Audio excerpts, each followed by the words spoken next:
నేను సూటిగా BRS BJP నాయకులకు ప్రజాప్రతినిధులకు సూచన చేస్తున్నా. మీరు రండి, హైదరాబాద్ మహానగరంలో ఉన్న చెరువుల లెక్క తీద్దాం.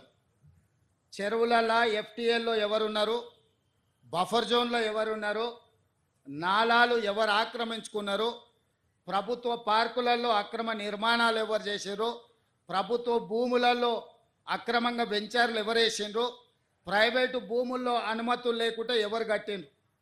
ఇవన్నీ ఒక కోణం. మూసీ అనేది నగరానికి జీవనాధారం.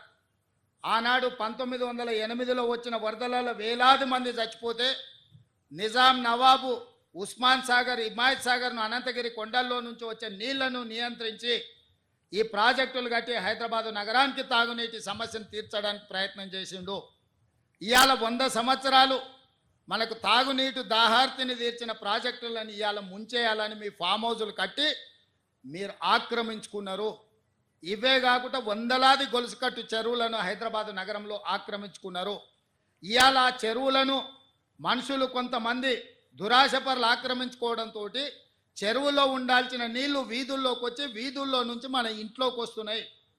ఇవాళ కొద్దిమంది అక్కడ నిర్మాణాలు చేసుకోవడం వల్ల వేలాది కాలనీలలో ఉండే లక్షలాది కుటుంబాలు ఇవాళ నీట మునుగుతున్నాయి. దీనికి ఒక పరిష్కారాన్ని చూపించాలి. ఎవరో ఒకరు నడుము బిగించాలి. ప్రతి వారు చూసి నాకెందుకులే అని వదిలేస్తే ఈ నగరం మునిగిపోతుంది. చూస్తుంటే చెరువులు మూసుకుపోయినాయి, నాలాలు మూసుకుపోయినాయి. ఇంకా కొంతకాలం చూస్తే మూసి కూడా మూసుకుపోతుంది. ఇవన్నీ మూసుకుపోయినాక వర్షాలు వరదలు వచ్చినప్పుడు ఆ నీళ్లు వచ్చేది మన ఇళ్లలోకే. ఆ రోజు మనల్ని కాపాడడానికి అయ్యో పాపం అనడానికి కూడా ఎవడు మనిషి మిగలడు. అందుకే ఈరోజు రాజకీయాలలో లోతు తెలియక కాదు, కొన్ని మంచి పనులు భవిష్యత్ తరాలకు అందించాలంటే మన పిల్లలకు, వాళ్ళ పిల్లలకు, భవిష్యత్ తరాలకి నగరాన్ని ఒక మంచి నగరంగా, సురక్షితమైన నగరంగా అందించాలి అని అంటే ఎవరో ఒకరు ఎఫ్టీఎల్లో ఆక్రమణలు తొలగించాలి, బఫర్ జోన్లో తొలగించాలి, నాలాలను తొలగించాలి, మూసీలో ఆక్రమణలు తొలగించాలి. వర్షాలు వచ్చినప్పుడు వరదలు రాకుండా ఈ నీళ్లను నియంత్రించి చెరువుల్లో ఒడిసి పట్టాలి. హైదరాబాదు నగరం ఇవాళ ఒకప్పుడు 200 ఫీట్లు వేస్తే బోరు పడేది, ఇవాళ 1200 ఫీట్లు వేసినా బోరు పడతలేదు. దీనికి కారణం ఈ సాగునీటి చెరువులను ఈరోజు ఆక్రమణలకు గురి కావడం కాదా? మరి ఈ సమస్యకు పరిష్కారం ఏంది? ఇవాళ ఇంకుడు గుంతలు కట్టాలి అని చెప్పినాం.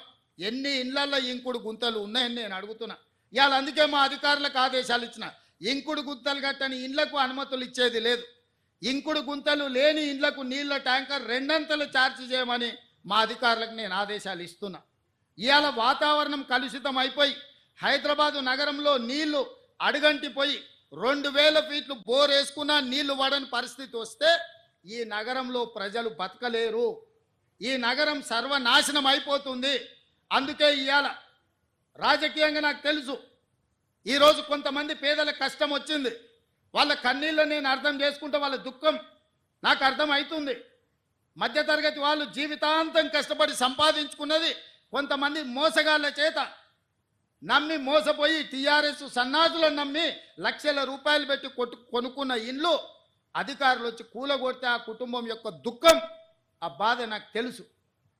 కానీ ఇట్లనే వదిలేసుకుంటూ పోతే ఇవాళ చెరువులను ఆక్రమించుకొని, నాలాలను ఆక్రమించుకొని, మూసీని ఆక్రమించుకుంటే ఈ సమస్యకు పరిష్కారం ఎక్కడ? ఇవాళ వాళ్ళని తొలగిద్దాం. తొలగించినప్పుడు వాళ్ళకు వచ్చిన నష్టాన్ని ఏ విధంగా భర్తీ చేద్దామో మీరు సూచన ఇవ్వండి. ఈ ప్రభుత్వం సిద్ధంగా ఉంది. ఏ పేదవాడి కన్నీళ్లు మేము చూడదలుచుకోలేదు. ప్రతి పేదవాడికి ప్రత్యామ్నాయం చూపించాలన్నదే నా ఆలోచన. ఇవాళ మూసీలో ఆ దోమలు, ఆ కంపు, ఆ కలుషితంలో బతికే కంటే ఒక మంచి డబుల్ బెడ్రూమ్ ఇల్లు ఇచ్చి వాళ్ళు బతకడానికి ఉండడానికి ఇచ్చి వాళ్ళకు పని కల్పించి వాళ్ళ పిల్లలు చదువుకోవడానికి ప్రభుత్వం ఏర్పాటు చేస్తే కేటీఆర్ హరీష్కి వచ్చిన నొప్పేందే, ఈటల రాజేందర్ దుఃఖమేందే నాకు అర్థమైతలేదు. ఏంది మీ బాధ? వాళ్ళు మంచిగా బతకొద్దా? వాళ్ళు ఎప్పటికీ పేదోళ్ళలాగానే ఉండాలి, మూసీళ్ళే ఉండాలి. వాళ్ళ పేదరికం చూపించి వాళ్ళ దగ్గర ఓట్లు వేసుకొని మీరు ఎమ్మెల్యేలు, ఎంపీలు కావాలనా? వాళ్ళు మంచిగా బతకొద్దా? వాళ్ళు మంచిగా బతుకుతే వాళ్ళ పిల్లలు చదువుకుంటే మీ దొరతనాన్ని ప్రశ్నిస్తారని చెప్పి ఈరోజు మీరు అడ్డం పడుతున్నారా? అదేవిధంగా బఫర్ జోన్లు ఉన్నోళ్ళను మీలాంటి మోసగాళ్ళు వాళ్ళకి అమ్ముతే వాళ్ళకి ఏ నష్టపరిహారం ఇద్దామో చెప్పండి. ప్రభుత్వం గొట్టుపోలే, ప్రభుత్వం మొత్తం దివాలా తీయలే. నువ్వు 7 లక్షల కోట్ల రూపాయలు అప్పు చేసినా ఈ ప్రభుత్వానికి చిత్తశుద్ధి ఉంది. ప్రభుత్వం నిధులు తెద్దాం, తెచ్చి వాళ్ళని ఆదుకుందాం. ఏ విధంగా వాళ్ళను తొలగించడం ద్వారా వాళ్ళకి న్యాయం చేద్దామో చెప్పండి. చెరువులలో ఉన్న ఎఫ్టీఎల్ తొలగించాల్సిందే, బఫర్ జోన్ అక్రమ నిర్మాణాలు తొలగించాల్సిందే, కాలువలలో నాలాల ఆక్రమణలు తొలగించాల్సిందే, మూసీలో ఉన్న అక్రమ నిర్మాణాల నుంచి బెడ్లో మూసి రివర్ బెడ్లో ఉన్న పేదల ఇల్లు తొలగించాల్సిందే, బఫర్ జోన్లు ఉన్నాయి తొలగించాల్సిందే. తొలగించేటప్పుడు వాళ్ళకి ఏ విధంగా ఆదుకోవాలనో ప్రభుత్వం ప్రణాళిక చేస్తుంది. మీ దగ్గర ఏమన్నా సూచన ఉంటే చెప్పండి. మొదటి ప్రణాళిక మూసి రివర్ బెడ్లు ఉన్న వాళ్ళకి డబుల్ బెడ్రూమ్ ఇల్లు ఇచ్చి తవ్వకర్సులకు కూడా 25,000 రూపాయలు ఇస్తున్నాం.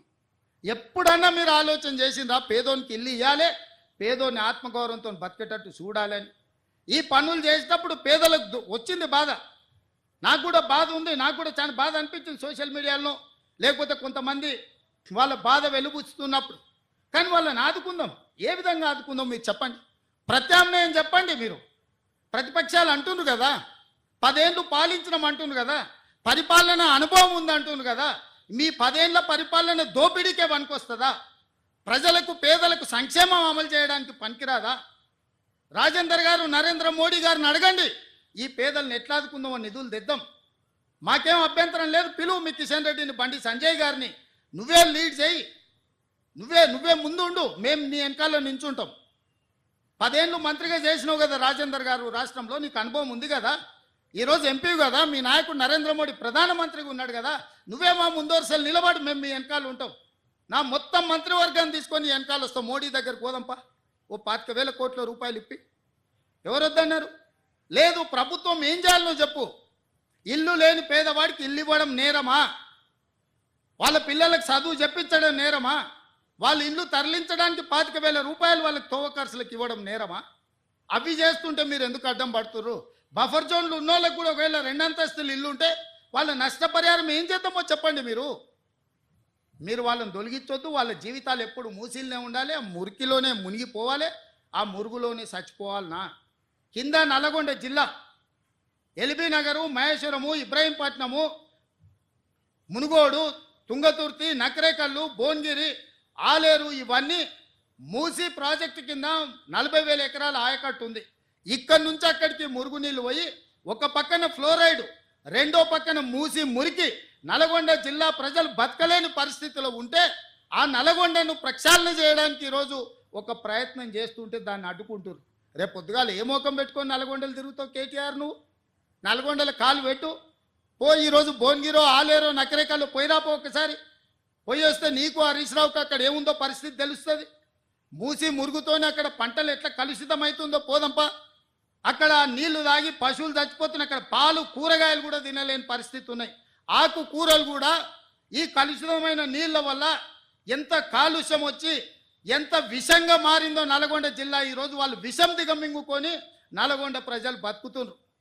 ఇవాళ విషాన్ని దిగమింగుతున్నది నల్గొండ.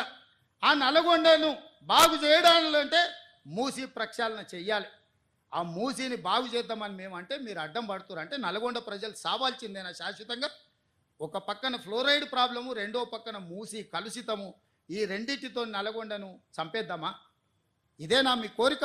మీకు ఓట్లు వేయలేదు, నల్గొండలో ఒక సీటు గెలవకపోతే నల్గొండ ప్రజల్ని చంపేద్దామని స్కీమ్లు వేస్తారా బామార్దులు కలిసి అని నేను అడుగుతున్నా.